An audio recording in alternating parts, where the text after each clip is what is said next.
ప్రభుత్వం వచ్చి 100 రోజులు పూర్తయిన పథకాలు అందజేయడంలో విఫలమైందని పాతపట్నం మాజీ ఎమ్మెల్యే రెడ్డి శాంతి అన్నారు. ఆస్తుల ధ్వంసం, అన్యాయాలు, అక్రమాలు, అరాచకాలతో పాలన కొనసాగిస్తున్నారని విమర్శించారు.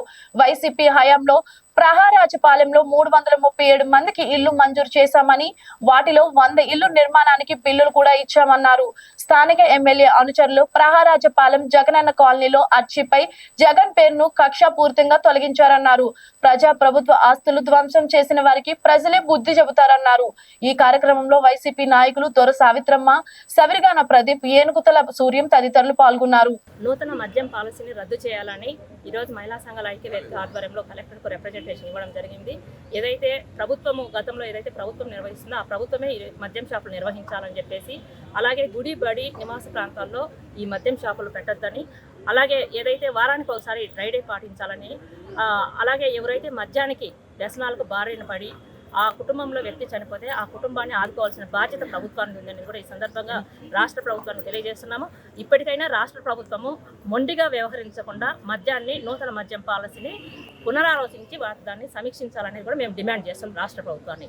ఈరోజు చాలామంది ఇంట్లో బానిసైపోయి మద్యానికి బానిసైపోయి కుటుంబాలు చిన్నభిన్నమవుతున్నాయి.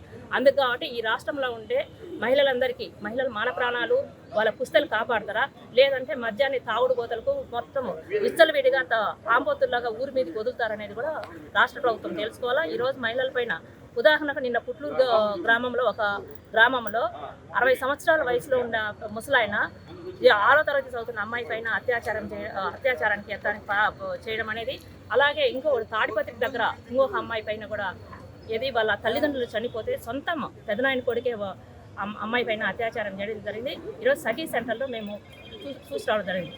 దీని అంతటికి కారణం అంటే మద్యం, మత్తు పదార్థాలు, గంజాయి ఇవన్నీ ఉన్నాయి కారణం. మరి మద్యం మత్తులో ఉండి ఎవరు అక్క, చెల్లి, తల్లి అనేది కూడా చూడకుండా ఈరోజు రాష్ట్ర ప్రభుత్వము ఈ రాష్ట్ర వ్యాప్తంగా ఇట్లాంటి వాళ్ళు తాగుడుబోతులు అందరూ తయారవుతున్నారు. అందుకు కాబట్టి ఇప్పటికైనా కానీ విచ్చలవిడిగా మద్యాన్ని చేయకుండా దాన్ని దశల వారీగా మేము నిషేధించాలని కూడా గతంలో కూడా నిషేధించాలని చెప్పినాం. నిషేధానికి కాదు, నియంత్రించాలని చెప్తున్నాం. ఈరోజు కేరళ రాష్ట్రంలో కానీ, తమిళనాడు రాష్ట్రంలో కానీ ఇట్లా అక్కడ జరుగుతున్నాయి. అక్కడ దాన్ని చూసి ఇక్కడ ఎందుకు నేర్చుకోవడం లేదు?